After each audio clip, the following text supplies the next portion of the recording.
Let's dive straight in today. I'm not going to show you how I crocheted the body of this doll.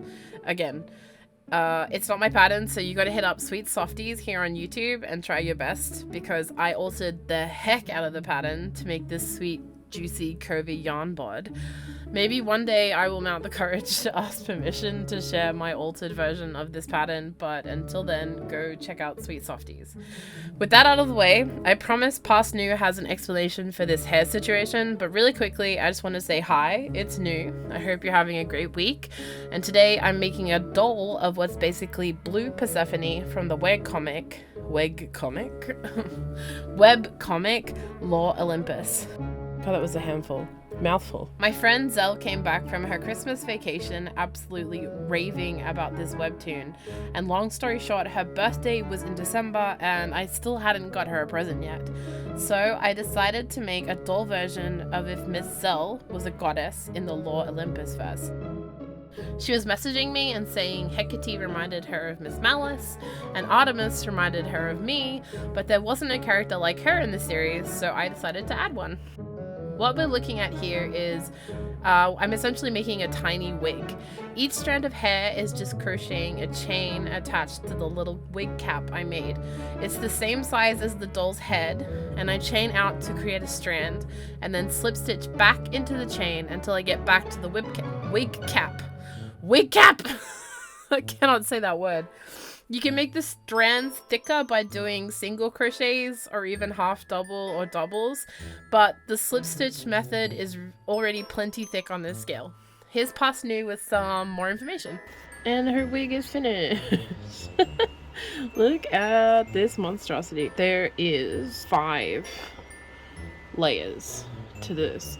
So this top layer is only 6 strands.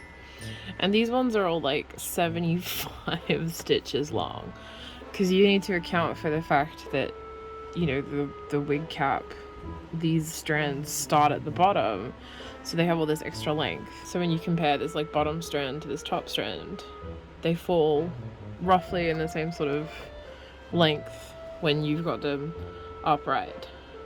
Can you see? So yeah, this is the top layer. There's about 75. And then the next layer down is this one, and there's 70 stitches. And the next one down is, this one's 65, I think. I basically increased by 5 every row that I did. And then the next one is 60 stitches long. And then the bottom one, I think, is actually 50 stitches. I think I just got carried away with the second row and went up 10 stitches instead of 5. But yeah, this bottom row is only 50 stitches. You can see they're quite short, but they're on the bottom of the cap.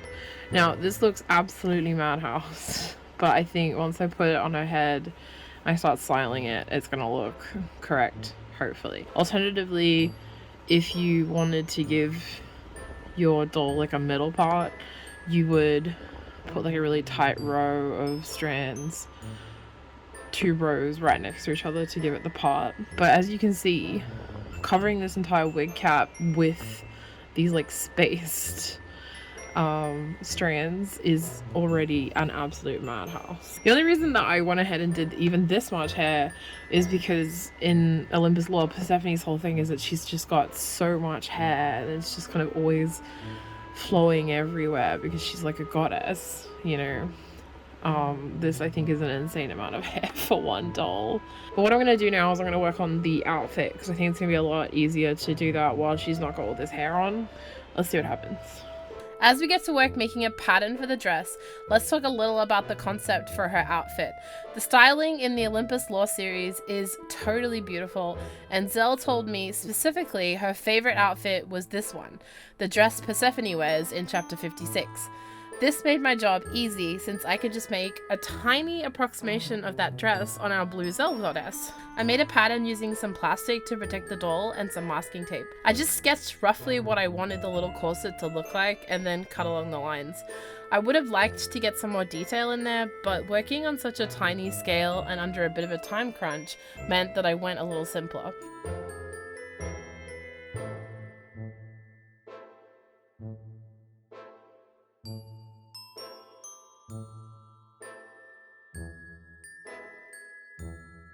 I spent some time making sure the pattern pieces matched up at the arm and neck holes, and then transferred the pattern to some ribbon. I used glue to seal the edges and stop fraying, since sewing tiny seams on this scale is very difficult and introduces a lot of bulk. Now you're wondering, why am I making blue Persephone when she's pink in the series? And the reason is because I asked Zell what color goddess she would be, and she said probably blue or green. I went with blue for coloring her skin and hair, and then used mint for her skirt, partly because it introduced some of that green and partly because that's what I had. I could have dyed or painted something to be blue and keep with the monochrome color scheme, but mint is one of Zell's favorite colors, and the beauty of making things with your own hands is you don't need to follow the blueprint to the letter.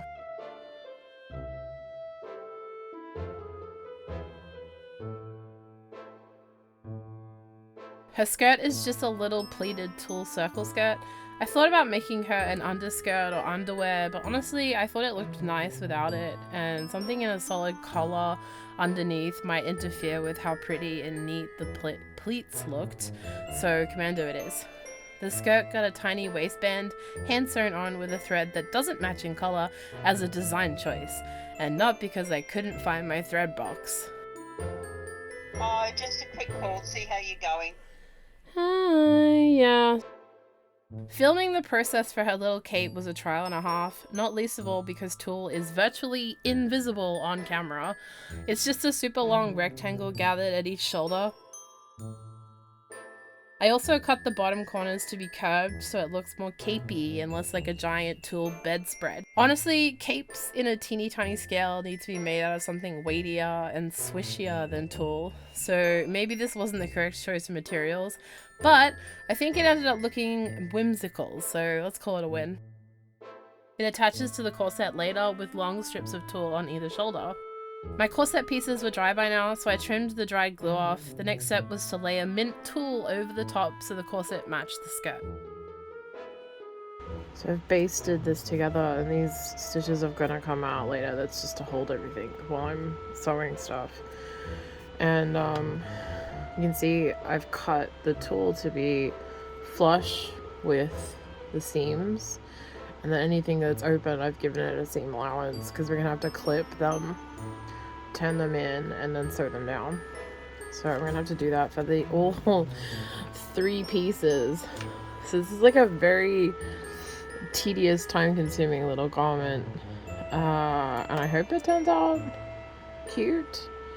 Believe it or not, there are actually 8 layers of mint tulle on each piece of the corset, because that's how many layers it took to build out the opacity of that mint color over the cream.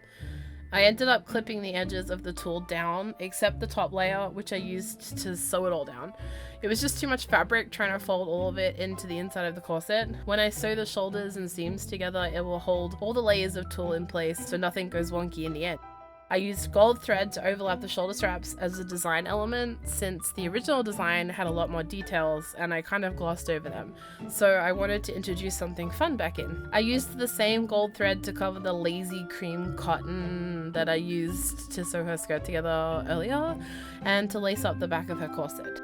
Then it was finally time to tackle her mountain of hair again. I plopped the wig on and pinned it down as best I could, then started the unwieldy job of trying to sew this sucker to the base doll. It was kind of fiddly, but using a yarn the same color as the wig cap meant I didn't have to worry too much about being ultra neat. I did a stellar job of filming this, as always, but basically I used sewing pins to style the hair where I wanted them, and then I went around and put a few stitches in each strand to keep them in place. I put all the sewing pins in off camera because it was just meant to be like a practice run, but then I liked how it looked too much to undo everything, so you don't get to see that process, but hopefully you get the idea. I then spent an absurdly long time trying to give the doll false eyelashes. It was a really tedious process that was made harder by this like old gross crusty glue I was trying to use. But spoiler alert, I ended up ripping them off. I still can't decide if I liked how they looked, but I think the problem is that they looked good from some angles and then kind of weird and janky from others, so ultimately I think they had to go. guess one of the most iconic parts of this outfit is Persephone's antler crown headpiece thing, and I made it by twisting a really long piece of thick wire around her huge ponytail and then twisting and manipulating the wire until it looked right. Honestly, I think they're meant to be branches or twigs, but because I was using quite a thick wire, I couldn't imitate that kind of branchy quality. Again, you don't need to follow the blueprint when you're creating, so she got more of an antlery type crown. I think it ended up looking kind of cool in the silver, but it also really blended into her icy blue hair. So I wrapped the horns in the same awful scratchy, plasticky, glittery embroidery thread I was using for the rest of the gold details. I seriously hate working with this stuff, which is why I then used it with my smallest crochet hook to make teeny tiny sandals and cuffs for our goddess Cell. The cuff is just like a circle tube thing, and the shoes are little domes the same size as her itty bitty feet. I don't think this process took too long, but honestly, I found it the most irritating part of the project because the stuff just feels like, you know, like that stuff you use to clean insanely dirty dishes, like metal wool. Oh, it's so awful. Ultimately, I think the gold accessories add a lot to the final piece, but damn were they evil itty bitty finger ouchies.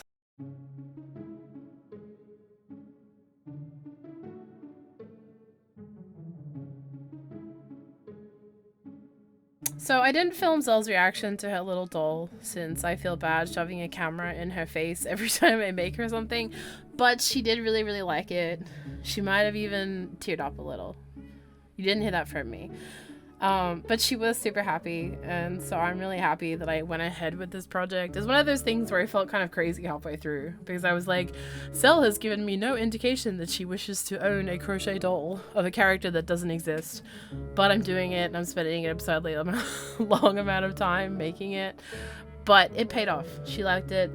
The wig was by far the most time-consuming process, but her hair came out so over-the-top stunning that I'm absolutely not the least bit mad at it. What do we think? Should I try making a Malice and Niw version too? Thank you so much for watching this far. I really appreciate it. I hope you have a fantastic week. Thank you. Bye-bye.